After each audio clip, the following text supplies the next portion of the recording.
হজ উমরায় গিয়ে কোনো ভুল ত্রুটি হয়েছে, কোনো কিছু ছুটে গেছে, দম দাও, খাসি দুম্বা কুরবানি করো, টাকা লাগবে। টাকা নাই, সিয়াম পালন করো। প্রত্যেকটা জায়গায় টাকা নাই, সিয়াম পালন করো। দিনের বেলায় স্ত্রীর কাছে গেছে রমজান মাসে, কবিরা গুনাহ, গোলাম আজাদ করো, গোলাম আজাদ করতে টাকা লাগবে। ওই পরিমাণ টাকা নাই, 60 জন মিসকিনকে খাওয়াও, মিসকিনকে খাওয়াতে টাকা লাগবে। এই পরিমাণও টাকা নাই, তো সিয়াম পালন করো। যে কোনো কাফফারায় যাবেন, প্রত্যেকটা কাফফারা শুরু হবে টাকা দিয়ে, শেষ হবে কি দিয়ে? একটু জোরে বলেন তো, শেষ হবে কি দিয়ে? সিয়াম দিয়ে। তাহলে আল্লাহর নিজামে, আল্লাহর সিস্টেমে সিয়াম গুনাহ মাপের একটা ওয়ে, একটা পদ্ধতি, একটা মাধ্যম। এই জন্য সিয়ামের এত গুরুত্ব, এই জন্য সিয়ামের এত ফজিলত। যে কোনো গুনাহ মাফ হয়ে যেতে পারে সিয়াম দিয়ে।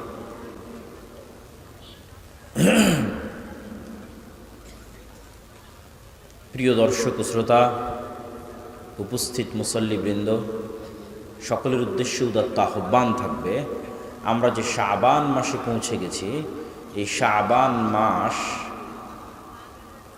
যদি শায়েখ আব্দুর রাজ্জাক বিন ইউসুফ এই বিষয়ে আলোচনা করেন, বিস্তারিত শুনবেন। আমি শুধু কিছু নোক্তা পয়েন্ট, যেগুলো খুব গুরুত্বপূর্ণ এবং সূক্ষ্ম, সেগুলো আপনাদের সাথে শেয়ার করে যাচ্ছি।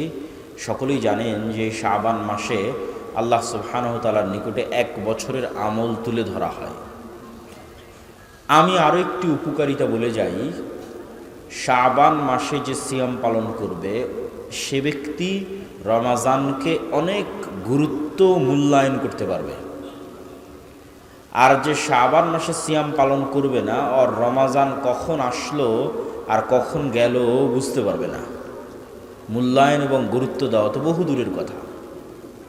আপনাকে আরও প্র্যাকটিক্যাল উদাহরণ দেই। কিছু মানুষ আছে দেখবেন, ঠিক জামাতের পূর্ব মুহূর্তে দৌড়াতে দৌড়াতে মসজিদে ঢুকলো, 1 রাকাত অথবা 1টা সিজদা পেয়েছে, তারপরে ইমাম সাহেব সালাম ফিরে দিয়েছে, সেও তাড়াহুড়ো করে বাকি 2-3 রাকাত পড়ে জেলখানা থেকে যেভাবে বের হয় সেভাবে মসজিদ থেকে বেরিয়ে আসলো। এই ব্যক্তি সালাতের কোনো মজা পাবে? একটু জোরে বলেন, কোনো আনন্দ পাবে? পাবে না।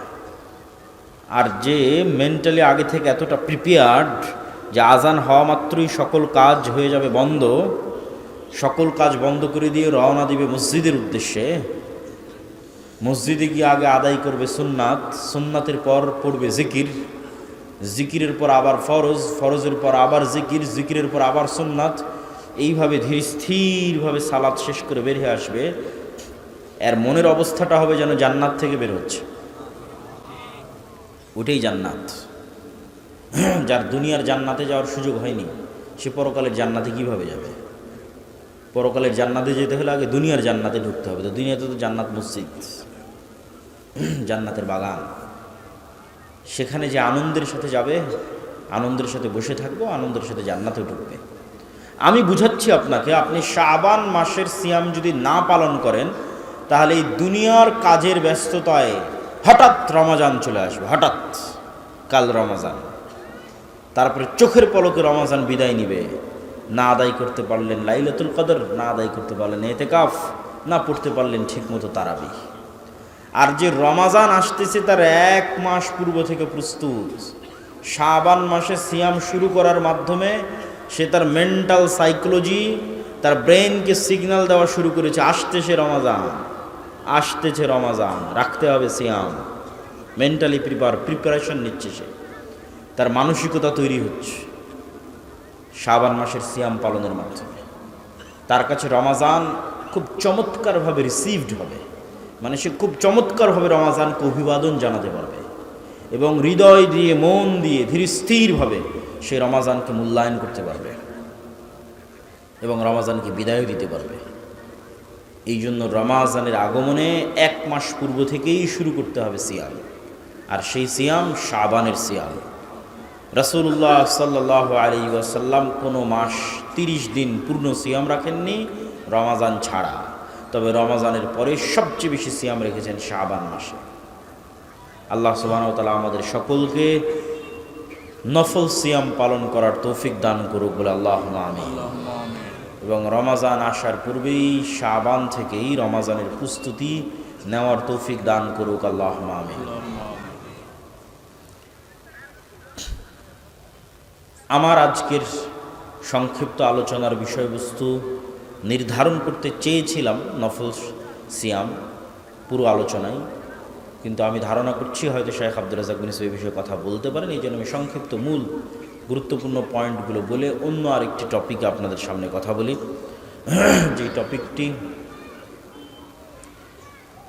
যেটি বিষয়ে এই মৌসুমে প্রায় সব জায়গাতেই কথা বলেছি, সেটি হচ্ছে মুসলিম উম্মার যে অধঃপতন, এই অধঃপতন থেকে মুক্তির উপায় কী। সামনে নির্বাচন আসতেছে, ইলেকশন আসতেছে, অনেকেই যেখানে যাবেন সেখানে মানুষ প্রশ্ন করে যে আহলে হাদিস বা সালাফি বা মুসলিম উম্মাহ, মুসলিম জাতি, তাদের করণীয় কী। প্রশ্ন যৌক্তিক, উত্তর দেওয়া কঠিন, মানুষকে বোঝানোও কঠিন, কিন্তু বোঝানো উচিত, বোঝানোর চেষ্টা করা উচিত। এখন যার বয়স 90 বছর, যদি বেঁচে থাকে কোনো মানুষ 90 বছরের বাংলাদেশে, তাহলে তাকে আপনি জিজ্ঞেস করতে পারেন যে তার জীবনে সে কয়টা নির্বাচন পার করেছে। যদি মোটামুটি পাকিস্তান আমল থেকে ধরে বাংলাদেশ আমলের বলা যায় সকল নির্বাচনে সে পার্টিসিপেট করেছে, তাহলে সে আপনাকে ভালো ফিডব্যাক দিতে পারবে যে প্রত্যেক নির্বাচনের আগে মনে করতাম এই দল জিতলে অনেক খুব ভালো হবে, তারপরে জিতার 1-2 বছর পর ওই দলকে গালি দিত। এটি একটি চরম বাস্তব অভিজ্ঞতা। মানুষ যেহেতু শর্ট টাইমে উত্তেজিত হয়, তো ব্রেন আর কাজ করে না, লং টাইমে কেউ চিন্তা করতে পারে না। কিন্তু লং টাইমের একটা সিনারি যদি আপনার সামনে থাকে, যে কোনো মুরব্বী বসে আছে তাকে জিজ্ঞেস করতে পারেন প্রতি নির্বাচনের আগে তার মনে হয়েছে এবার অমুক দল জিতলে খুব ভালো হবে দেশের। তারপরে দেখা যায় ওই দলকে ভোটও দিয়েছে, ভোট দেওয়ার 1-2 মাস 2 বছর পর আবার ওকে গালি দিয়েছে। এই জিনিসটা ঘটে কেন? এটি গণতন্ত্রের একটা মজার জিনিস। সে মজাটা হচ্ছে, ছোট বাচ্চাকে আমরা যেভাবে ললিপপ দিই, চকলেট দিই, যে বাবা তুমি কাঁদতেছো, এই চকলেটটা খাও, তাহলে ও অন্য যেটা চাচ্ছিল সেটা ভুলে যাবে। হয়তো মায়ের দুধ খেতে চাচ্ছিল সেটা ভুলে যাবে, হয়তো বাইরে যেতে চাচ্ছিল সেটা ভুলে যাবে, কিছু একটা ভুলে যাবে। ওকে ভুলিয়ে রাখার জন্য ওর হাতে চকলেট ধরিয়ে দেবে। তো গণতন্ত্র মানুষের সাইকোলজি বুঝে, যারা গণতন্ত্র তৈরি করেছে তারা মানুষের সাইকোলজি বুঝে, যে মানুষের সামনে কোন মূলা ঝুলিয়ে দিলে মানুষের আবেগকে নিয়ে বারবার খেলা যাবে, বারবার মানুষের আবেগ তৈরি করা যাবে ছোট বাচ্চার মতো, আর বারবার তাকে ইউজ করা যাবে।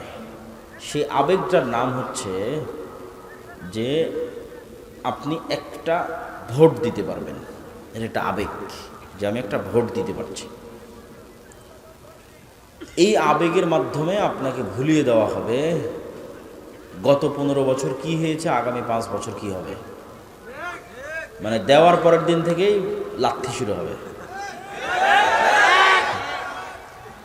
তারপরে আবার ভাববেন, গালিগালাজ করবেন, অমুক করবেন, তমুক করবেন। আবার যখন ভোট আসবে আবার উত্তেজিত হয়ে যাবেন, আবার সেই দুঃখ কষ্ট ভুলে যাবেন, আরে ভোট তো দিতে পারছি, কি মজা, এইবার শেষ করে দেব। তা ভোট দেওয়ার পর আবার লাথি শুরু হবে। এই যে এক গেম, একটা লুপ, ঘুরে ফিরে এক জায়গাতে, ঘুরে ফিরে এক জায়গায়, ঘুরে ফিরে এক জায়গায়। এই জন্য মুসলিম উম্মাহকে চিন্তা করতে হবে লং টার্ম। যারা এগুলোতে অংশগ্রহণ করছে তাদের সাথে সরাসরি শত্রুতা, এটা আমি পছন্দ করি না। আমি পছন্দ করি যে আমরাও তো চাই রাষ্ট্রে ইসলাম প্রতিষ্ঠা হোক। তাহলে উদ্দেশ্য, টার্গেট এক, বুঝার ভুল থাকতে পারে, বুঝার ভুল কম্প্রোমাইজেবল, দাওয়াত দিতে হবে, বুঝাতে থাকতে হবে। তো আমাদের উপরেও কেউ কথা এটা চাপিয়ে দিতে পারবে না যে আমরা চাই না যে রাষ্ট্রে ইসলাম প্রতিষ্ঠা করতে হবে। আমরাও চাই রাষ্ট্রে ইসলাম প্রতিষ্ঠা হোক, কিন্তু আমরাও আসলে যথোপযুক্ত উপায়ে সেই লক্ষ্যে কাজ করতে পারছি না। সেই কাজ কি? আপনি নিশ্চিত থাকেন 16 কোটি মানুষের ভোটের যা ক্ষমতা, এক প্রথম আলো আর ব্র্যাকের ক্ষমতা তার চেয়ে কয়েকশো গুণ বেশি। 16 কোটি মানুষের ভোট, ব্রাক আর প্রথম আলোর কাছে পঙ্গপাল, তুচ্ছের মতো পঙ্গপাল রাস্তায় বের হয়েছে, কীট পতঙ্গ যাদেরকে পা দিয়ে পিষে দেওয়া যাবে। এই কীট পতঙ্গ হচ্ছে 16 কোটি মানুষ। আরও একটু দুর্বল ভাষা প্রয়োগ করা উচিত, কিন্তু জনসমাজে সেটা প্রয়োগ করা যায় না। তো এই 16 কোটি মানুষ তো 5ই আগস্ট 36শে জুলাইও বের হয়েছে। কোনো দাম আছে? কোনো দাম নাই। আপনার ভোটের 4 আনা দাম নাই, চুল পরিমাণ দাম নাই। দাম ওটাই ঘটবে যেটা প্রথম আলো চাইবে, ওটাই ঘটবে যেটা ব্রাক চাইবে। তাহলে কাজ কি? মুসলমান যে লাফ দিয়ে উঠেই বলে জীবন দিয়ে দিব, এটাই ভুল। যে ভাই ঘোষণা দেন জীবন দিয়ে দেব। উসমান হাদিও তার বহু বক্তব্য বলেছিল যে জীবন দেওয়া লাগবে না, তোমরা জ্ঞান অর্জন করে একটা কাজ করো, কাজের কাজ করো। প্রথম আলোর মতো একটা প্রতিষ্ঠান তৈরি করতে জ্ঞান লাগবে, জীবন দেওয়া লাগবে না। সেই জ্ঞানই আর কেউ অর্জন করতে চায় না, সেই শিক্ষায় আর কেউ গ্রহণ করতে চায় না। মানে দীর্ঘমেয়াদে কেউ প্ল্যানই করতে চায় না। সবারই এখনই দরকার, ইনস্ট্যান্ট দরকার, ইমিডিয়েট দরকার। কিন্তু কেউ জানে না, কেউ বুঝতে চায় না যে এখন ইনস্ট্যান্ট ইমিডিয়েট যেটা পাবেন ওটি যে 2 বছর পর লাথি দিয়ে বের করে দেবে। যে এটাই তো নিয়ম, এটাই তো গণতন্ত্র। আপনার তো দরকার, আমাদের তো দরকার পার্মানেন্ট। পার্মানেন্টের জন্য সর্বপ্রথম দরকার শক্তিশালী প্রতিষ্ঠান। পার্মানেন্ট ক্ষমতার জন্য দরকার সর্বপ্রথম powerful institute, powerful media, powerful অর্থনৈতিক প্রতিষ্ঠান। এবং এইগুলো জ্ঞান অর্জন ছাড়া সম্ভব না। এই জন্য আল্লাহ সুবহানাহু ওয়া তাআলা আদম আলাইহিস সালাতু ওয়াস সালামকে প্রাধান্য দিয়েছেন ফেরেশতা এবং জিনের উপর জ্ঞানের কারণে। তলুতকে প্রাধান্য দিয়েছেন জ্ঞানের কারণে, নেতৃত্ব দিয়েছেন জ্ঞানের কারণে। দাউদ ও সুলাইমানকে নেতৃত্ব দিয়েছেন হিকমাহ, জ্ঞানের কারণে। জ্ঞান শক্তি, জ্ঞান ক্ষমতা। আজকে সারা পৃথিবীর জ্ঞান কুক্ষিগত করে রেখেছে পাশ্চাত্য, জ্ঞান কুক্ষিগত করে রেখেছে আমেরিকা, ইউরোপ। জ্ঞানকে কুক্ষিগত করে রেখেছে জ্ঞান, যেটা আলটিমেটলি আপনি গবেষণা করলে এখানেই গিয়ে পৌঁছবেন যে এখানে সবচেয়ে বড় বিষয় হচ্ছে জ্ঞান। আমেরিকার কাছে যেটা সর্বোচ্চ পর্যায়ের প্রযুক্তি আছে, ওই প্রযুক্তি শুধু ইসরায়েলকে দেয়, শুধু ইসরায়েলকে। সৌদি আরব, কুয়েত, কাতার, বাহরাইন, দুবাই, এদের সাথে যত সম্পর্ক থাকুক, এদেরকে যে প্রযুক্তি দিবে সেটার চাইতে 500 বছর এগিয়ে প্রযুক্তি আছে আমেরিকার কাছে। তারপর এদেরকে যেটা দিবে সেটাও টাকার বিনিময়ে বিক্রি করবে, আসল প্রযুক্তি শিখাবে না। কোনো কিছু নষ্ট হয়ে গেলে ঠিক করতে যেতে হবে তাদের কাছে। এটা জ্ঞানের যুদ্ধ। এই জন্য দেখবেন যে ইরানের বড় বড় বিজ্ঞানীদের বাছাই করে করে হত্যা করা হচ্ছে। হামাসের বড় বড় যারা জ্ঞানী নেতা আছে তাদের বাছাই করে হত্যা করা হচ্ছে। উসমান হাদিকেও এই একই কারণে হত্যা করা হয়েছে। কেননা ওর মতো এত জ্ঞান নিয়ে এত উপস্থিত তর্ক বিতর্ক করার মতো কোনো ছাত্র নেতা ছিল না, নাই, এখনো নাই। এই জন্য জ্ঞানকে এবং সৎ সাহসকে বিশ্ব ভয় পায়। জ্ঞান এবং তার সাথে সৎ সাহস। জ্ঞানী অনেক মানুষ হতে পারে, কিন্তু কত জ্ঞানী আছে বিক্রি হয়ে যায় টাকার কাছে। ড্রেইন বলে একটা কথা আছে, শিক্ষিত ছেলেরা বুঝতে পারবে যে আমাদের দেশে কত মানুষ, কত মেধাবী সন্তান, যদি আমরা মেধা গুরুত্ব দিই না। আমেরিকা, ইউরোপ তারা তো মেধার মূল্যায়ন বুঝে, তারা মেধার মূল্যায়ন করে, তখন এখান থেকে মেধা চলে যায় আমেরিকায়, মেধা চলে যায় ইউরোপে, ওখানে গিয়ে সেটেল হয়ে যায়। এটাকে বলে ব্রেইন ড্রেইন, মানে মেধা পাচার, টাকা পাচারের মতো মেধা পাচার হয়ে যায়। তাহলে মেধা আছে, কত মেধাবী ছাত্র শিক্ষক নেবেন, কিন্তু বিক্রি, টাকার কাছে বিক্রি। কিন্তু মেধার পরেও থাকবে সৎসাহস, এটি ব্যতিক্রম। সৎসাহস নিয়ে টাকার কাছে বিক্রি না হয়ে সেই মেধাকে কাজে লাগিয়ে দেশ ও জাতির জন্য কিছু করবে, এটা খুবই ব্যতিক্রম। এটা তেমন একটা ঘটে না। এই জন্য আমার সব বক্তব্যে বলেছি যে সর্বপ্রথম লাগবে জ্ঞান এবং শিক্ষা, তারপরে লাগবে সৎ সাহস, সততা, আমানতদারিতা, ন্যায় পরায়ণতা। সব বক্তব্যে বলা আছে যে আজকের মুসলমানদের সবচেয়ে বড় সংকট হচ্ছে মুসলমানেরা যেহেতু দীর্ঘদিন ব্রিটিশদের গোলাম ছিল, সেহেতু তারা বানু ইসরাইল হয়ে গেছে। বানু ইসরাইল হয়ে যাওয়ার কারণে তারা মিথ্যা, দুর্নীতি, ধোঁকা এগুলোর সাথে যুক্ত হয়ে গেছে। ফলত তাদের মধ্যে নেতৃত্বের ক্রাইটেরিয়া নাই, নেতৃত্বের গুণ নাই। মুহাম্মদ সাল্লাল্লাহু আলাইহি ওয়াসাল্লাম যেই মানদণ্ডে ছিলেন তার ধারে কাছে আমরা নাই। মুহাম্মদ সাল্লাল্লাহু আলাইহি ওয়াসাল্লামের সাহাবীরা যেই মানদণ্ডে ছিলেন তার ধারে কাছে আমরা নাই। আপনি মুহাম্মদ সাল্লাল্লাহু আলাইহি ওয়াসাল্লামের পুরো জীবনী খুঁজে একদিন দেখাতে পারবে না যেই একদিন মুহাম্মদ সাল্লাল্লাহু আলাইহি ওয়াসাল্লাম আবু লাহাবকে, আবু জাহালকে, আবু সুফিয়ানকে মুখের ভাষা খারাপ করে ব্যক্তিগত আক্রমণ করেছে, কটূক্তি করেছে। একটা দিন সমগ্র ইতিহাস থেকে উঠিয়ে যাচাই বাছাই করে মুহাম্মদ সাল্লাল্লাহু আলাইহি ওয়াসাল্লামের শত্রুরাও লিখবে না এই কথা। কেন? এটা বাস্তবে ঘটেনি। এটা যদি বাস্তবে ঘটতো, যেমনটা আমরা করি, আমরা আলেম ওলামারা করি, যে যার সাথে হয়তো আমি পারতেছি না, তা তখন ব্যক্তিগত আক্রমণ করলাম, আরে ওই তো খাটো, ওই তো বাঠো, ওই তো কানা, ব্যক্তিগত আক্রমণ। আরে তোর বই পর্দা করে না, আরে ওর ছেলে এরকম, এগুলোকে বলে ব্যক্তিগত, মানে মানুষের মান সম্মান নিয়ে টানাটানি করা। এগুলো গোলামদের স্বভাব। তো মুহাম্মদ সাল্লাল্লাহু আলাইহি ওয়াসাল্লাম যদি একদিন এই কাজ আবু সুফিয়ানের সাথে করতেন, আপনি নিশ্চিত থাকেন আবু সুফিয়ান ইসলাম সত্য জানলেও গ্রহণ করত না। আবু সুফিয়ান ইসলামকে সত্য জানার পরও গ্রহণ করত না। কেন? যে আমাকে ব্যক্তিগত অ্যাটাক করেছে, তখন তো আমার ইগো তৈরি হয়ে যাবে। ইগো, যে ও আমাকে ব্যক্তিগত অ্যাটাক করেছে, আমি কেন ওর কাছে নত হব? কিন্তু আবু সুফিয়ানও জানে যে মুহাম্মদ সাল্লাল্লাহু আলাইহি ওয়াসাল্লামের হৃদয় ফ্রেশ, বলেন আল্লাহু আকবার।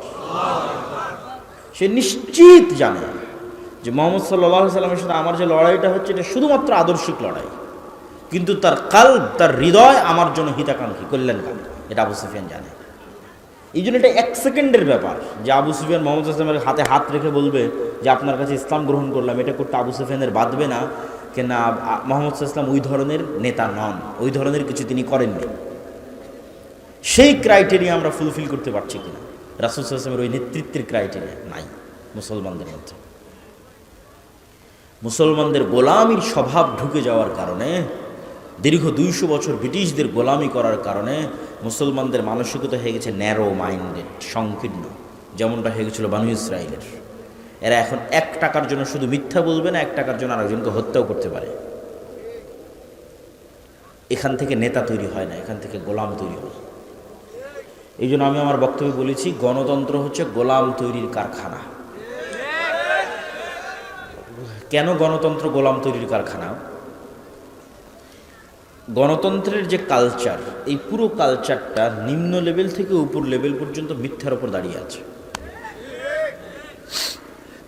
মিথ্যা না বললে আপনি এখানে রাজনীতি করতে পারবেন না। আপনি নিশ্চিত থাকেন নির্বাচন কমিশনে যত এমপি পদপ্রার্থী হলফনামা জমা দিয়েছে, তার শতভাগই বলা উচিত, এমনি একটু ইল্লামান রাহিমা রব্বি, এই জন্য 99% বলছি, 99% হলফনামায় মিথ্যা। ওর বাস্তব যা সম্পদ সেটা সে সেখানে দেখায়নি, সেটা সে সেখানে বলেনি। এই পুরো কালচারটা মিথ্যার উপর দাঁড়িয়ে আছে, পুরো কালচারটা। এখন আপনাকে যেহেতু ভোট নিতে হবে, আপনি আরেকজনের বিরুদ্ধে যদি না বলেন, কেমনে ভোট নেবেন? আরেকজনকে যদি ব্যক্তিগত অ্যাটাক না করেন, ছোট না দেখান যে ওই ছোট, ওই নিকৃষ্ট, ওই খারাপ, কেমনে ভোট নেবেন? কিন্তু দেখেন, এই বিষয়টাই যে আপনি আরেকজনকে ছোট দেখাতে চাচ্ছেন, এটাই তো মানুষকে গোলাম বানাচ্ছে, নেতা বানাচ্ছে না। তো মেন্টালিটিটা গোলাম হয়ে যাচ্ছে, মানসিকতা তো গোলাম হয়ে যাচ্ছে। একজন নেতা কিভাবে এরকম হতে পারে? মানে একজন নেতা কিভাবে তার দেশের জনগণের মধ্যে বিভাজন তৈরি করতে পারে? এগুলো বুঝার জন্য, আমি যে কথাগুলো বলছি এগুলো বুঝার জন্য চিন্তা শক্তি লাগবে, ঠান্ডা মাথায় বুঝতে হবে। মুহাম্মদ সাল্লাল্লাহু আলাইহি ওয়াসাল্লাম হুনাইনের যুদ্ধে অনেক গনিমতের মাল পেয়েছিলেন। এই গনিমতের মাল, হুনাইনের যুদ্ধটা হয়েছিল কিন্তু মক্কা বিজয়ের পর। মক্কার মানুষ কেবল মুসলমান হয়েছে, এরা তো এতদিন মুহাম্মদ সাল্লাল্লাহু আলাইহি ওয়াসাল্লামের বিরুদ্ধে যুদ্ধ করত। আর মক্কার মানুষ কেবল মুসলমান হয়ে মুহাম্মদ সাল্লাল্লাহু আলাইহি ওয়াসাল্লামের পক্ষে নিয়ে প্রথম যুদ্ধ করতেছে, হুনাইনের যুদ্ধ। তো এই গনিমতের মালের প্রায় সবই মুহাম্মদ সাল্লাল্লাহু আলাইহি ওয়াসাল্লাম মক্কার নবমুসলিমদের মধ্যে দিয়ে দিয়েছে। এখন যারা মুহাজির এবং আনসার, যারা মক্কা থেকে হিজরত করে আল্লাহর নবীর সাথে গেছিল মদিনায়, আর যারা মদিনায় আল্লাহর নবীর পাশে দাঁড়িয়েছিল, সবচেয়ে বেশি কষ্ট তো তারা করেছে। বদরের যুদ্ধ তারা লড়েছে, উহুদ খন্দক তারা লড়েছে, আল্লাহ নবীর কাঁধে কাঁধ রেখে আল্লাহ নবীর সকল দুঃখ কষ্ট তারা শেয়ার করেছে।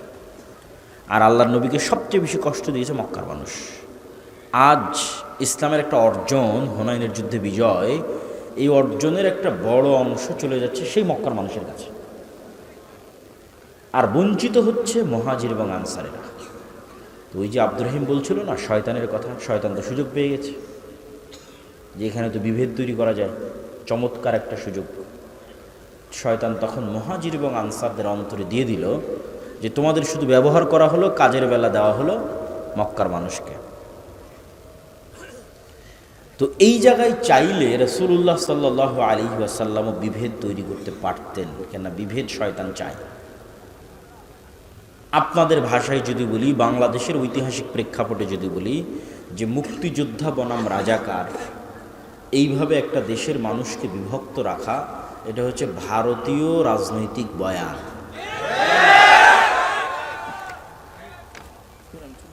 এই যে ভারতীয় রাজনৈতিক বয়ান, এই বয়ানটা আপনি ওই সময়ের প্রেক্ষাপটের সাথে মিলান যে রাসূলুল্লাহ সাল্লাল্লাহু আলাইহি ওয়াসাল্লাম চাইলে ওই সময়ে যে শয়তান যে বিভেদ তৈরি করলো, সেই বিভেদটা কিন্তু চলমান রাখতে পারতেন। কিন্তু তিনি সেই বিভেদটা কিভাবে চাপা দিচ্ছেন দেখেন। তিনি মদিনার মানুষকে ইমোশনালি হিট করলেন। ইমোশনাল ইন্টেলিজেন্স, ইমোশনাল কৌশলে রাসূল সাল্লাল্লাহু আলাইহি ওয়াসাল্লামের চেয়ে সেরা পৃথিবীতে কেউ নাই। তিনি ইমোশনালি মদিনার মানুষকে বললেন, এই কথার গুরুত্ব আছে, মুহাম্মদ সাল্লাল্লাহু আলাইহি ওয়াসাল্লামের বাড়ি মক্কা, ঘর মক্কা, যৌবন মক্কা, কিশোর মক্কা, আত্মীয় স্বজন মক্কা, কষ্ট দিয়েছে মক্কার মানুষ। মুহাম্মদ সাল্লাল্লাহু আলাইহি ওয়াসাল্লাম বললেন, মদিনার মানুষ এখন তো মক্কা বিজয় হয়ে গেছে, চাইলে তিনি মক্কায় থাকতে পারেন, মন এটাই টানবে। মক্কা বিজয় হয়ে গেছে, যেহেতু মক্কায় আমার শৈশব কৈশোর যৌবন, মন এটাই চাইবে যে আমি মক্কায় থাকি, এটাই স্বাভাবিক। মুহাম্মদ সাল্লাল্লাহু আলাইহি ওয়াসাল্লাম বলেন, মদিনার মানুষ, মক্কার মানুষ নিয়ে গেল সকল গনিমতের মাল, আর তোমরা নিয়ে যাবে মুহাম্মদ সাল্লাল্লাহু আলাইহি ওয়াসাল্লামকে। বলেন আল্লাহু আকবার। কোথায় হিট করেছে রাসূল সাল্লাল্লাহু আলাইহি ওয়াসাল্লাম দেখেন। মদিনার মানুষের চোখে পানি, যে এর চেয়ে বড় ভালোবাসার নিদর্শন আর কী হতে পারে যে স্বয়ং মুহাম্মদ সাল্লাল্লাহু আলাইহি ওয়াসাল্লাম আমাদের সাথে আমাদের বাড়িতে এবং ঘরে ফিরে যাবে, এবং তিনি আমাদের সাথেই থাকবে, আমাদের শহরে মারা যাবে, আমাদের সাথে খাবে এবং উঠবে। এটা তো সারা পৃথিবীতে ক্রয় করা যাবে না। এই সামান্য গনিমতের মালের বা কী দাম আছে? এই যে আল্লাহর নবী তার জাতিকে বিভক্ত হতে দিলেন না, এক রাখলেন। নেতা কখনো তার জাতিকে বিভক্ত করতে পারে না, কিন্তু গণতন্ত্র শিখাই বিভক্তি। এখানে বিভক্তি তৈরি না করলে আপনি রাজনীতি করতে পারবেন না। আর যখনই আপনি বিভক্তির পথে আগাবেন, তখনই আপনাকে গীবত করতে হবে, দুর্নাম করতে হবে, মিথ্যা বলতে হবে। অন্যের বিরুদ্ধে তো বহু পরে। আপনি যদি একটা নির্দিষ্ট দলেরও রাজনীতি করেন, ওই দলেরই মনোনয়ন নেওয়ার জন্য ওই দলের অন্য মনোনয়ন প্রার্থীর সাথে আপনাকে যেই অসম প্রতিযোগিতায় লড়তে হবে, সেই অসম প্রতিযোগিতায় টাকার খেলা আছে, মিথ্যার খেলা আছে, দুর্নীতির খেলা আছে। আপনি ওই টাকার, ওই মিথ্যা, ওই দুর্নীতির খেলা না খেললে আপনি নিজেই নিজের দলের মনোনয়ন পাবেন না।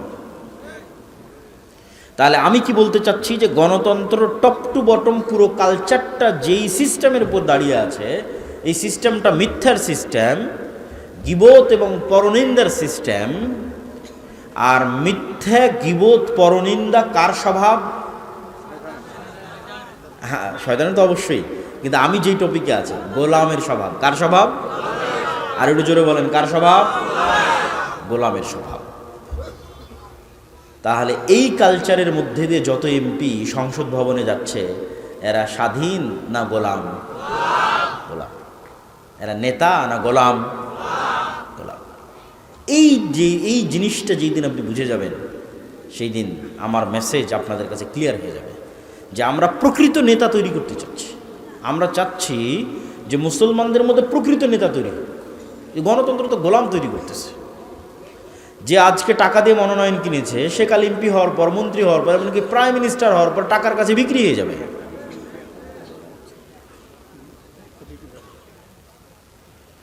প্রিয় দর্শক ও শ্রোতা, আমাদের পরবর্তী কাজ হচ্ছে ঈমান বিল গায়বে ইয়াকিন এবং পূর্ণাঙ্গ তাওহীদ। পূর্ণাঙ্গ তাওহীদ এবং ঈমান বিল গায়বে ইয়াকিন ছাড়া উম্মতে মুহাম্মাদির মুক্তি নাই। ঈমান বিল গায়ব কি জিনিস, পূর্ণাঙ্গ তাওহীদ কি জিনিস, এটা আপনাকে বুঝতে হবে।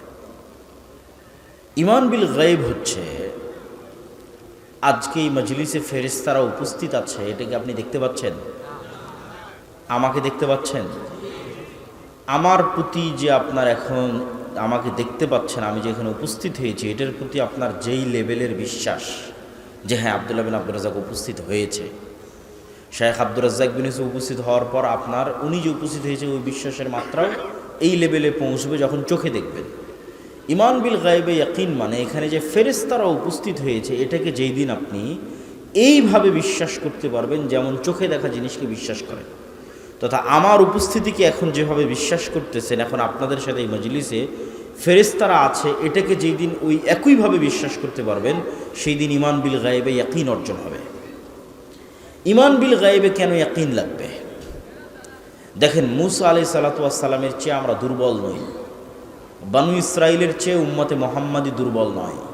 এই তুলনাটা আপনাকে বুঝতে হবে যে মূসা আলাইহিস সালাতু ওয়াস সালাম এবং বানু ইসরাইলের সাথে উম্মতে মুহাম্মাদি এবং মুহাম্মদ সাল্লাল্লাহু আলাইহি ওয়াসাল্লামের উম্মতের বর্তমান অবস্থার তুলনা। মূসা আলাইহিস সালাতু ওয়াস সালামকে যেই দিন নবুয়তের দায়িত্ব দেওয়া হচ্ছে ওই দিন মূসা আলাইহিস সালাতু ওয়াস সালাম মানুষের বাড়ির কাজের লোক।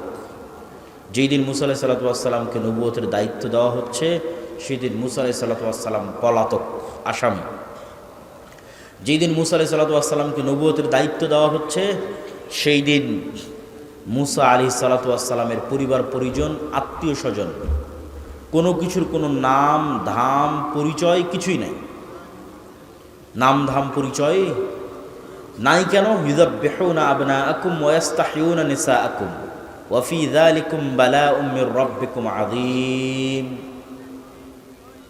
কেননা ফেরাউন তাদের সন্তানদের, পুরুষ সন্তানদের জীবিত হত্যা করত এবং নারী সন্তানদের বাঁচিয়ে রাখত। তাহলে মূসা আলাইহিস সালাতু ওয়াস সালামকে তার মা পরিচয় দিতে পারবে না যে এটা আমার ছেলে, কেননা পরিচয় দিলে হত্যা করা হবে। তাহলে বাংলাদেশের কুমিল্লার ছোটনার একটা সাধারণ মানুষকে আমি আজকে বললাম তুমি যাবা আমেরিকা, দাওয়াত দিবা ডোনাল্ড ট্রাম্পকে, এইটা যতটা ব্যতিক্রম এর চেয়ে বেশি ব্যতিক্রম মূসা আলাইহিস সালাম দাওয়াত দিবে ফেরাউনকে। শক্তির তুলনায়, ক্ষমতার তুলনায় আজকের কুমিল্লা ছোটনার মানুষ, কুমিল্লা দেবিদ্বারের মানুষ, কুমিল্লা জেলার মানুষ আমেরিকার প্রেসিডেন্ট ডোনাল্ড ট্রাম্পের তুলনায় যা দুর্বল, মূসা আলাইহিস সালাতু ওয়াস সালাম ফেরাউনের কাছে তার চেয়ে বেশি দুর্বল। আপনি শুধু মিলান যে আপনাকে যখন আমি বলছি যে আপনি যাবেন আমেরিকায় এবং দাওয়াত দিবেন তার প্রেসিডেন্টকে, এমত অবস্থায় যে আপনি আমেরিকার আদালতে মৃত্যুদণ্ডপ্রাপ্ত আসামি, আপনি আমেরিকা থেকে পলাতক, এবং পলাতক অবস্থায় খুব আলিশান আছেন না, মানুষের বাড়িতে কাজ করে খাচ্ছেন। আপনার কোনো পাড়া প্রতিবেশী আত্মীয় স্বজন আছে? না, নাই। পাড়া প্রতিবেশী আত্মীয় স্বজন নাই। তাহলে এবার বুঝবেন কেন মূসা আলাইহিস সালাম বেশি দুর্বল। আপনার তো সবই আছে। এমতো অবস্থায় মূসা আলাইহিস সালামের পক্ষে কখনোই সম্ভব নয় যে তিনি ফেরাউনের মুখোমুখি হবেন, একটা শর্ত ছাড়া। সেটা হচ্ছে মূসা আলাইহিস সালাম যদি গায়েব দেখতে পান এবং গায়েব জানেন এবং গায়েবে ইয়াকিন তৈরি হয় তবে সম্ভব। মূসা আলাইহিস সালামকে গায়েব দেখাতে হবে, মূসা আলাইহিস সালামের অন্তরে গায়েবের উপর ইয়াকিন তৈরি করতে হবে। মহান আল্লাহ সেই পথই বেছে নিয়েছেন। মূসা আলাইহিস সালাতু ওয়াস সালামকে বলা হলো তোমার হাতের লাঠি ছেড়ে দাও।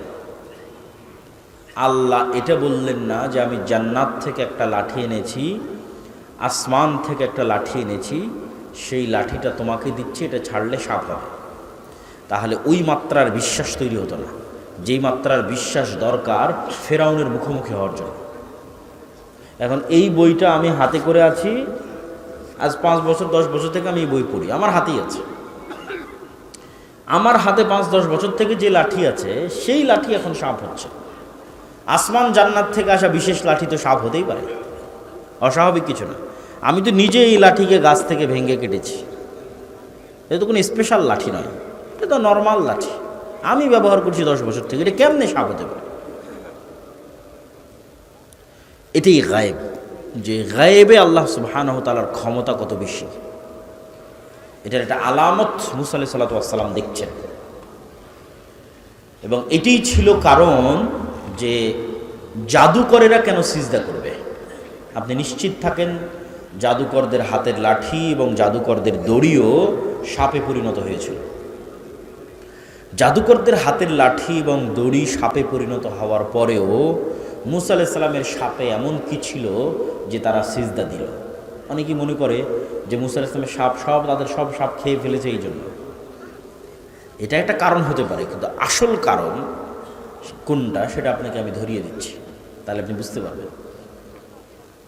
আজকের এই 3D প্রযুক্তির যুগে এবং ভিডিও অ্যানিমেশন 3D অ্যানিমেশনের যুগে আমি আপনার চোখের সামনে এই বইকে সাপ বানিয়ে দিতে পারব। কিসে? স্ক্রিনে, মোবাইলের স্ক্রিনে, টিভির স্ক্রিনে, কম্পিউটারের স্ক্রিনে আমি অ্যানিমেশন করব, ডিজাইন করব, আপনার চোখের সামনে দেখবেন যে এই বইটা আস্তে আস্তে সাপ হয়ে যাচ্ছে, স্ক্রিনে দেখতে পাবেন ডিজাইনের মধ্যে। এই বইটা এখন সাপ হয়ে গেল, ঠিক আছে, স্ক্রিনে দেখতে পাচ্ছি সাপ হয়ে যাচ্ছে। আবার যদি 3D কোনো চশমা চোখে দেন, আবার ওই সাপ যদি ছোবল মারে, তাহলে ওই চশমা চোখে দিলে মনে হবে স্ক্রিন থেকে বের হয়ে এসে আমাকে ছোবল মারতেছে, ওই প্রযুক্তিও আছে। আবার চোখ থেকে চশমা খুললে দেখবেন আরে না, সাপ তো স্ক্রিনেই আছে। তাহলে এই বইটা সাপে পরিণত হয়েছে চোখে। বাস্তবে কি? বাস্তবে নয়। আজকের বিজ্ঞানের পক্ষে সম্ভব নয় যে এটাকে সাপে পরিণত করবে বাস্তবে। কোথায় সম্ভব? চোখের ভেলকিতে, ডিজাইনে সম্ভব, 3D অ্যানিমেশনে সম্ভব। এটাও দেখানো সম্ভব যে এসে আপনাকে ছোবল মারতেছে, আপনি ভয় পাবেন, এটাও দেখানো সম্ভব। তাহলে তাদের লাঠি এবং তাদের দড়ি সাপে পরিণত হয়েছিল, এটা ছিল চোখের ভেলকি, ঠিক আজকের যুগের স্ক্রিনের, মোবাইল কম্পিউটারের স্ক্রিনের ডিজাইন, দ্যাটস ইট। আর মুসা আলাইহিস সালাতু ওয়াস সালাম এটা ছিল আস্ত যেই সাপ এখন মেঘনা নদীতে ঘুরে বেড়াচ্ছে, এই বইটা এখন সেই সাপে পরিণত হয়েছে। আস্ত যেই সাপ মেঘনা নদীতে ঘুরতেছে, চোখের ভেলকি না। মুসা আলাইহিস সালামের হাতের লাঠি আস্ত জ্যান্ত জীবন্ত সাপে পরিণত হয়েছিল। আর জাদুকরদের লাঠি এবং দড়ি আস্ত জ্যান্ত জীবন্ত সাপে পরিণত হয়নি। আমাদের আজকের যুগের যেমন 3D ডিজাইন, এরকম কোনো এক প্রযুক্তির মাধ্যমে, জাদুকরী কোনো প্রযুক্তির মাধ্যমে চোখের ভেলকিতে মনে হচ্ছিল যেন সাপ। আর মুসা আলাইহিস সালাতু ওয়াস সালামেরটা বাস্তবে সাপে পরিণত হয়ে গেছে, যেটা ওই কালেও অসম্ভব, এই কালেও অসম্ভব। আজকের বিজ্ঞানের এই উন্নত প্রযুক্তির যুগে অসম্ভব, আজ থেকে 5000 বছর আগে অসম্ভব। তো জাদুকরেরা তো জানে যে হ্যাঁ চোখের ভেলকিতে সাপ হতেই পারে, বাস্তবে সাপ হয়ে গেছে এটাই তো তাদের বিশ্বাস হয় না। যখন তারা দেখছে মুসা আলাইহিস সালাতু ওয়াস সালামের লাঠি জাদুর সাপ নয়, এটা সত্যি জ্যান্ত জীবন্ত আস্ত সাপে পরিণত হয়ে গেছে, তখন তারা বুঝে গেছে যে এটা কোনো জাদুর শক্তি নয়, এটা কার শক্তি? রব্বুল আলামিনের শক্তি। এই জন্য তারা সিজদায় অবনত হয়েছে। বলছিলাম মুসা আলাইহিস সালামের অন্তরে ইয়াকিন তৈরি হয়ে গেছে যে চোখে যা দেখা যায় তাই সব কিছু নয়। চোখে দেখছি এটাকে লাঠি, এখন তো সাপ হয়ে গেল। এই একটা বিশ্বাস, ইয়াকিনের লেভেলে পৌঁছে যাওয়া, যে আমি চোখে দেখছি ফেরাউন অনেক শক্তিশালী, তার ভয়ে আমি পালিয়ে গেছি, আজ 10 বছর থেকে পলাতক আছি। কিন্তু আল্লাহ যখন তার অন্তরে ইয়াকিন তৈরি করে দিলেন, তখন মুসা আলাইহিস সালাম বুঝলো যে লা হাওলা ওয়ালা কুওয়াতা ইল্লা বিল্লাহ, আল্লাহর শক্তির সামনে ফেরাউনের শক্তি দুর্বল, জিনা। আল্লাহর শক্তির সামনে ফেরাউনের শক্তি জিরো। দুর্বল বললে ঈমান থাকবে না। এখন মিলিয়ে নেন, আল্লাহর শক্তির সামনে আমেরিকা এবং ইসরায়েলের শক্তি যদি বলেন কম, তাহলে এখনও গায়েবে ইয়াকিন তৈরি হয়নি। আল্লাহর শক্তির সামনে আমেরিকা এবং ইসরায়েলের শক্তি কি? জিরো। এটা মুখে বলা না, এটা বাস্তবে যেই দিন বিশ্বাস অর্জন করা যাবে এটার নাম ঈমান বিল গায়বি ইয়াকিন। এইটার উপর যেই দিন মুসলমানেরা বাস্তবে বিশ্বাস অর্জন করতে পারবে ওই দিন গোলামি থেকে মুক্তির রাস্তা শুরু। এইটার উপর বাস্তব ইয়াকিন লাগবে। ঈমান বিল গায়বি ইয়াকিনের মধ্যে আরও একটা জিনিসে ইয়াকিন জরুরি ভিত্তিতে লাগবে, সেটা হচ্ছে পরকাল, জান্নাত। এটা ছাড়া মুসলমানদের বিজয় সম্ভব নয়। আসহাবুল উখদুদের মতো ঈমান পরকালের উপর। আসহাবুল উখদুদের ঘটনা আপনাদের জানা আছে। ওয়ামা নাকামু মিনহুম ইল্লা আন ইউমিনু বিল্লাহিল আজিজিল হামিদ, যে আল্লাহ সুবহানাহু তাআলা বলছেন যে আসহাবুল উখদুদকে আগুনে জ্বালিয়ে দেওয়া হচ্ছে শুধু এই কারণে যে আসহাবুল উখদুদ আল্লাহ সুবহানাহু তাআলার উপর ঈমান রাখত।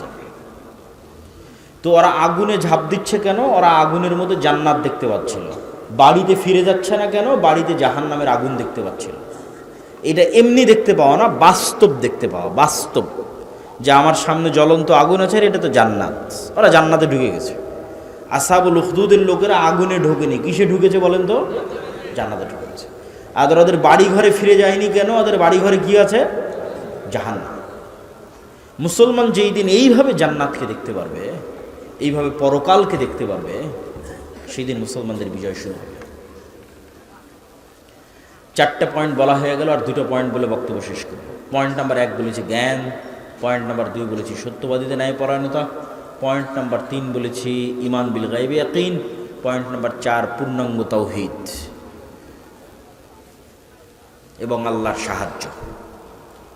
নবী মুহাম্মদ সাল্লাল্লাহু আলাইহি ওয়াসাল্লাম বিজয়ের জন্য আল্লাহর সাহায্যের মুখাপেক্ষী ছিলেন।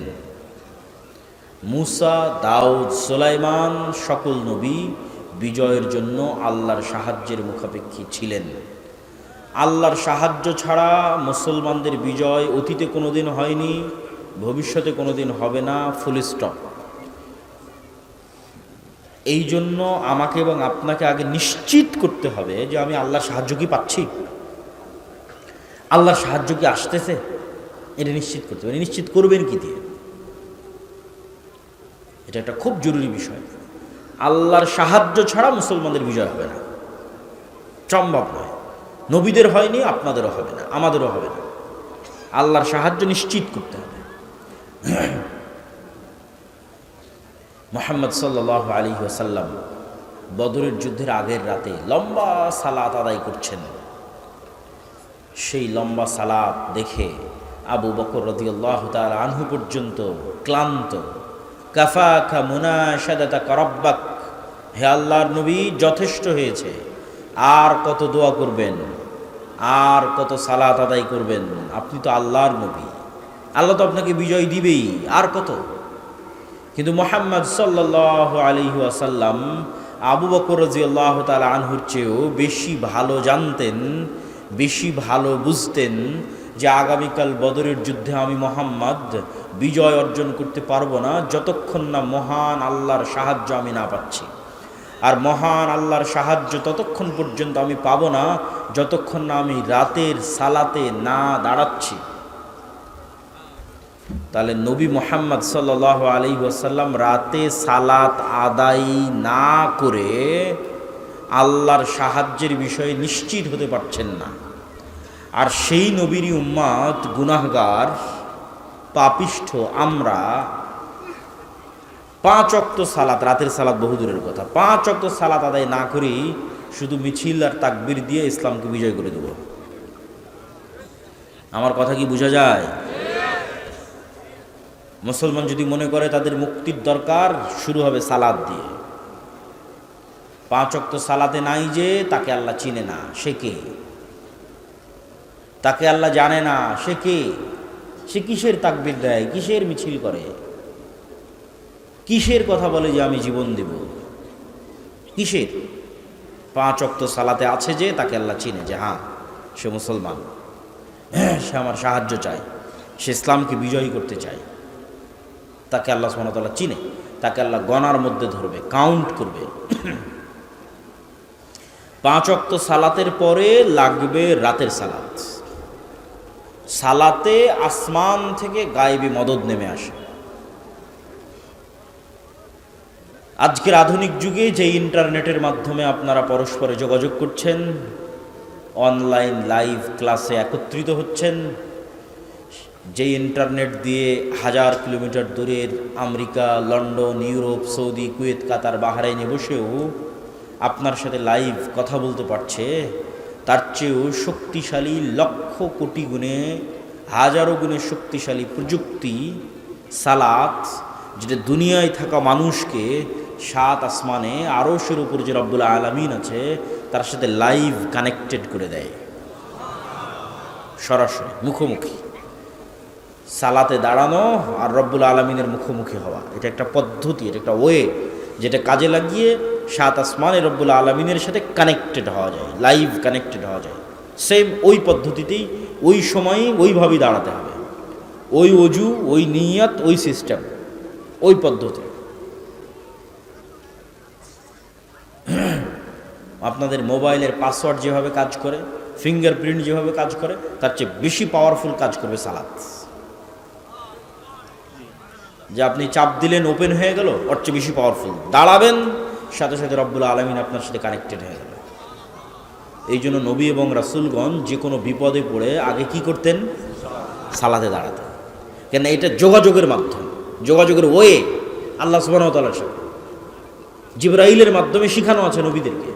লাউহে মাহফুজে ওই সিস্টেমই, ওইভাবেই লাউহে মাহফুজে সালাত অন্তর্ভুক্ত আছে। লাউহে মাহফুজে সালাত ওইভাবেই রাখা আছে। আপনি যখন দাঁড়ান তখন এটা লাউহে মাহফুজের সাথে মিলে যায়। এই চিত্র, এই দৃশ্য লাউহে মাহফুজের সাথে মিলে যায়। লাউহে মাহফুজের সালাত এভাবেই রাখা আছে। এভাবে দাঁড়াবে, সূরা ফাতিহা পড়বে, রুকু করবে, সুবহান রাব্বিল আযীম বলবে, সিজদায় যাবে, সুবহান রাব্বিল আ'লা বলবে। লাউহে মাহফুজ এইভাবেই আছে।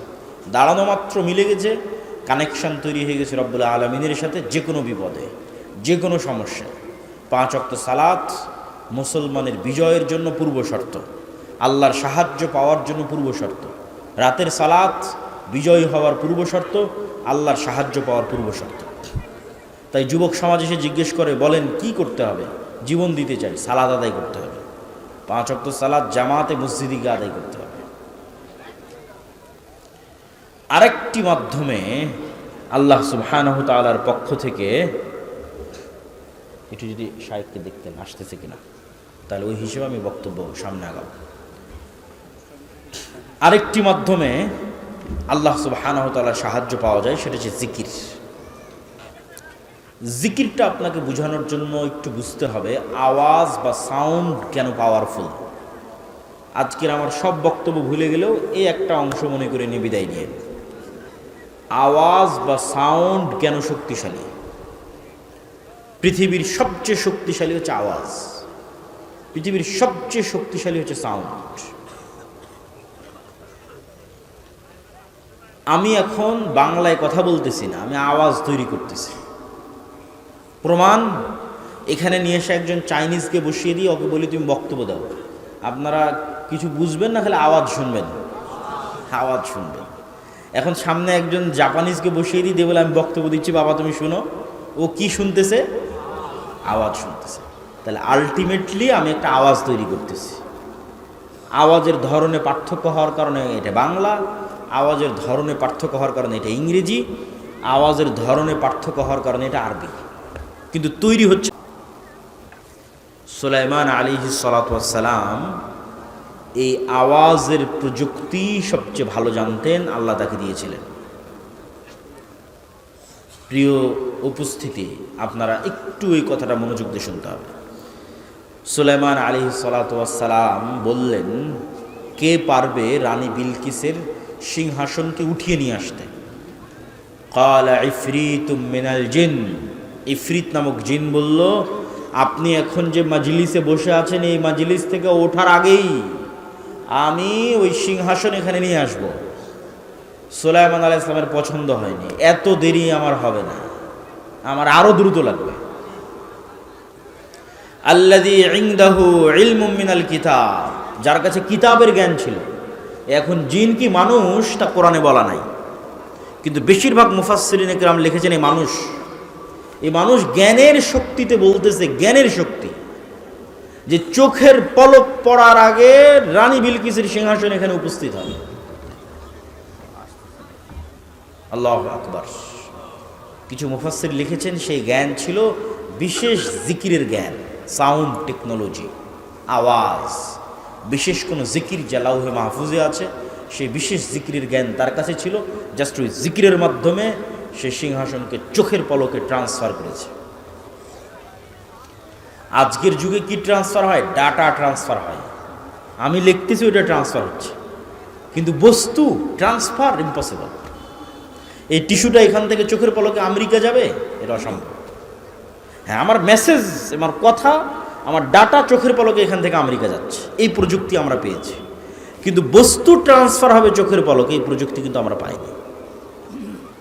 এই প্রযুক্তি সাউন্ড, আওয়াজের প্রযুক্তি, যেটা সুলাইমান আলাইহিস সালামের যুগে ছিল। পাখির আওয়াজ সুলাইমান আলাইহিস সালাম বুঝতেন, পিঁপড়ার আওয়াজ সুলাইমান আলাইহিস সালাম বুঝতেন, সুলাইমান আলাইহিস সালামের আওয়াজ ওরা বুঝতো। আওয়াজের চেয়ে শক্তিশালী পৃথিবীতে কিছু নাই। সব একটা আরেকটার সাথে কানেক্টেড আওয়াজ দিয়ে, সব পাখি, জীব জন্তু, পশু, মুরগি, আমি, আপনি, সব একটা আরেকটার সাথে কানেক্টেড আওয়াজ দিয়ে। ওই আওয়াজটা জানতে হবে, এটা আমরা জানি না। যদি আমি আপনাকে বুঝাতে পারি যে আওয়াজ সবচেয়ে শক্তিশালী, এবার চলেন, ইউসাব্বিহু লিল্লাহি মা ফিস সামাওয়াতি ওয়া মা ফিল আরজ, আসমান জমিন এবং তার মধ্যে যা কিছু আছে তার সব কিছু 24 ঘন্টা আওয়াজ করে আল্লাহ তাসবিহ পড়ে। আমার এই গায়ের চাদর আওয়াজ করে তাসবিহ পড়তেছে, এই টিস্যু আওয়াজ করে তাসবিহ পড়তেছে, এটার আওয়াজ হচ্ছে। আমি শুনতে পাচ্ছি না কেন? পিঁপড়ার চলার আওয়াজ যেমন আমি শুনতে পাই না, এর আওয়াজ আমি তেমন শুনতে পাচ্ছি না। তো শুধু কি এ জিকির করে না, এ জিকির বুঝেও। মুয়াজ্জিন যখন আজান দেয়, যতদূর পর্যন্ত আওয়াজ পৌঁছবে, ওই মুয়াজ্জিনের পক্ষে এই বস্তু কিয়ামতের মাঠে সাক্ষী দিবে। আল্লাহু আকবার। তাহলে আমি যে বলতেছি আলহামদুলিল্লাহ, এটাই টিস্যু বুঝে। সুবহানাল্লাহ, এটাই টিস্যু বুঝে। এটা জিকির। জিকির সবচেয়ে পাওয়ারফুল।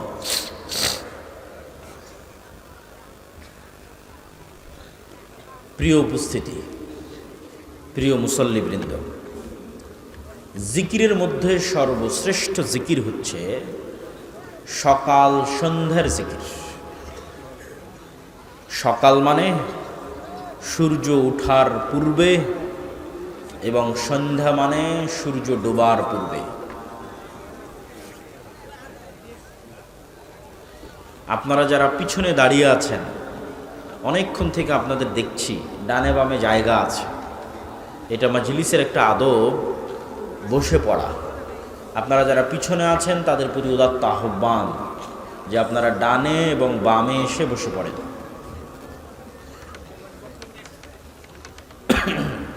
আমি আমার বক্তব্যের শেষে চলে এসেছি। যদি বুঝেন আওয়াজ সবচেয়ে শক্তিশালী, তাহলে এতটুকু বুঝেন যে এই কোরআন কার আওয়াজ, কার শব্দ, কার বাক্য, কার সাউন্ড? আল্লাহর। লাউহে মাহফুজ থেকে জিবরাইল আলাইহিস সালাতু ওয়াস সালাম নিয়েছেন, জিবরাইলের থেকে মুহাম্মদ সাল্লাল্লাহু আলাইহি সাল্লাম নিয়েছেন। এটা একটা আওয়াজ, এটা শব্দ, এটা একটা বাক্য, যা আল্লাহর। এই জন্য পৃথিবীতে সবচেয়ে শক্তিশালী যদি কিছু থেকে থাকে সেটা কোরআন।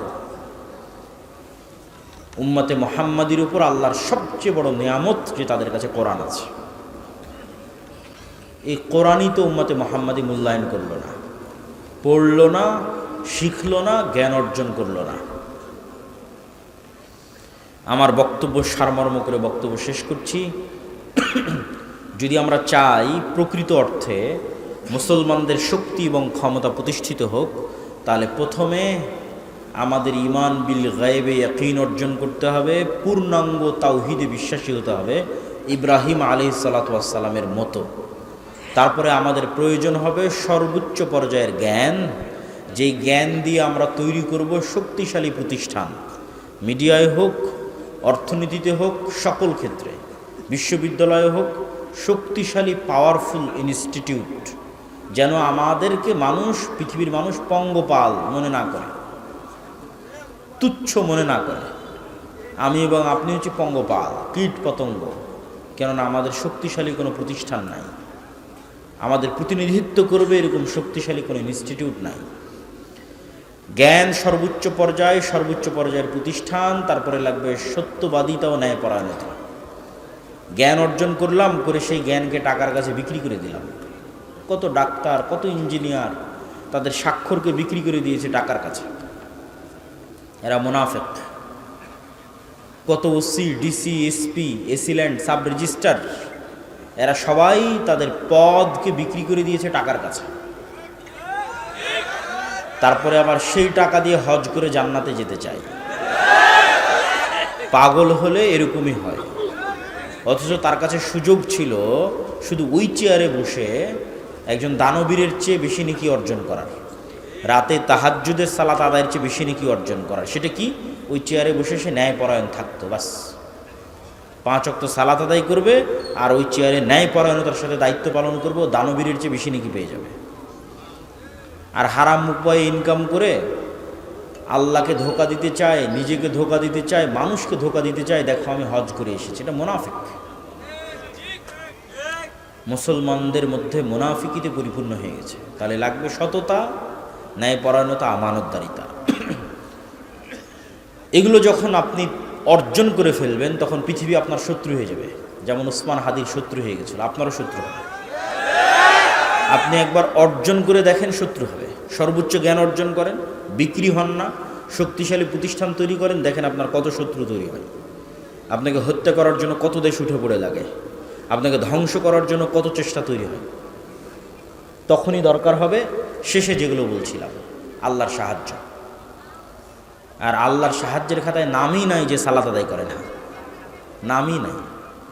পরীক্ষার হলে তো ঢুকতেই দিবে না, যার হাজিরা খাতায় নাম নাই, ঢুকতে দিবে? অ্যাডমিট কার্ডও দিবে না প্রতিষ্ঠান। তাহলে আল্লাহর সাহায্য যে নিবে তার আগে তো নাম থাকতে হবে, যে কে। আল্লাহ তোকে চিনেই না, কে সে। তো 5 ওয়াক্ত সালাত, রাতের সালাত, সকাল সন্ধ্যের জিকির, এগুলোর মাধ্যমে আল্লাহর সাহায্য পাওয়া যায় এবং পৃথিবীর সকল অসম্ভবকে সম্ভব করা যায়। যদি আমরা এরকম একটা প্রজন্ম তৈরি করতে পারি, তাহলে আমাদের এইরকম নিকৃষ্ট গোলাম তৈরির যে কারখানা, এগুলোর সহযোগিতার দরকার হবে না। এরকম একটা প্রজন্ম তৈরি করতে পারলে এমনি ইসলাম রাষ্ট্রে প্রতিষ্ঠিত হয়ে যাবে। যে ওসি হিসেবে দায়িত্ব পালন করছে, যে এসিল্যান্ড হিসেবে দায়িত্ব পালন করছে, ও তো বাংলাদেশেরই সন্তান, কুমিল্লারই সন্তান, আমার আপনার সন্তান। এরা যদি বলে যে আমরা আজ থেকে সৎ হয়ে গেলাম, 80% ইসলাম প্রতিষ্ঠা হয়ে যাবে। 80%। ইসলাম মানে ইনসাফ, ইসলাম মানে ন্যায় বিচার। রাষ্ট্রে ইসলাম মানে ব্র্যান্ডিং, ন্যায় বিচার। তো আমাদের এরকম একটা প্রজন্ম দরকার। আর গোলাম তৈরির কারখানা যেটা, ওই গোলাম তৈরির কারখানা হচ্ছে আমাদের শিখাবে মিথ্যা, আমাদের শিখাবে দুর্নীতি, আমাদের শিখাবে নিন্দা, আমাদের শিখাবে গীবত। আর এইগুলো প্রত্যেকটা কাজ গোলামের কাজ। আমরা নিজের অজান্তে গোলাম হয়ে যাচ্ছি, বুঝতে পারতেছি না, গোলাম হয়ে যাচ্ছি। আল্লাহ সুবহানাহু ওয়া তাআলা আমাদের নেতা দান করুক, নেতার মতো যোগ্যতা সম্পূর্ণ একটা প্রজন্ম দান করুক। আমরা যেন নেতৃত্ব দান করার মতো সক্ষমতা সম্পন্ন একটা প্রজন্ম তৈরি করতে পারি। আল্লাহ আমাদের সেই তৌফিক দান করুক, আল্লাহুম্মা আমিন। এগুলো বিষয়ে আরও বিস্তারিত আলোচনা, দলিল সহ আলোচনা আল্লাহর পথযাত্রায় বইয়ের মধ্যে পাবেন। সংগ্রহ করার চেষ্টা করবেন। মসজিদ, মাদ্রাসা, স্কুল, কলেজ, ইউনিভার্সিটি, যেখানে সম্ভব এই বইয়ের উপর প্রতি সপ্তাহে অন্তত 1 পৃষ্ঠা 2 পৃষ্ঠা করে অধ্যয়ন করা এবং পরস্পরে বুঝার চেষ্টা করা। প্রতিটা মসজিদে, স্কুল, কলেজ, ইউনিভার্সিটিতে কি লেখা আছে। আল্লাহ সুবহানাহু ওয়া তাআলা আমাদের তৌফিক দান করুক, আল্লাহুম্মা আমিন। আর আগামী কত তারিখে যেন আমাদের আবারও একটা প্রোগ্রাম আছে, 27শে জানুয়ারি, কোটবাড়ি, বিশ্ব রোড, কুমিল্লা। আপনাদের দাওয়াত থাকলো।